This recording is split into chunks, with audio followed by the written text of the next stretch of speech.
Well, firstly, you've got to make sure you've got the money to do that.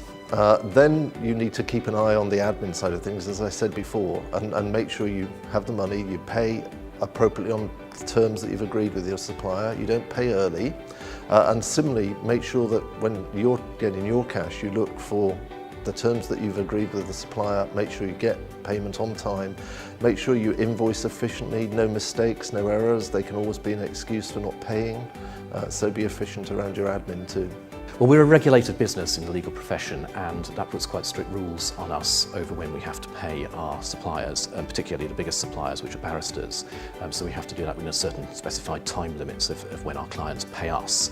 So we're simply in a regulated environment where we have to follow the rules, and when we do so. Well, to pay suppliers on time, you need A, good staff, and B, excellent systems, and we have both. So first and foremost, we have a purchase order system. So every invoice that comes into the organisation, suppliers are encouraged to quote that purchase order number, and in 90% of cases they do. This means that we can check the invoice straight away. We process invoices on a daily basis, and as soon as we are aware of any issue with an invoice, we report it back to the supplier. So the supplier is given the most opportunity possible of reconciling any differences and getting back to us in time for us to pay. And then we have a very streamlined payment process. We pay twice a month, and a supplier knows that if we have the invoice and it's not in query, they will be paid without fail.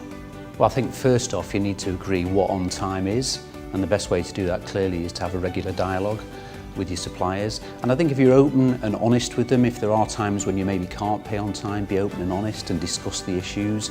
And most suppliers will be, quite sympathetic to that. But I think the most important thing really, build relationships, have a regular dialogue, and of course make sure that your own cash flow is strong enough to be able to support the payments that you need to make to your suppliers, because without those goods, you're not going to be able to sell anything.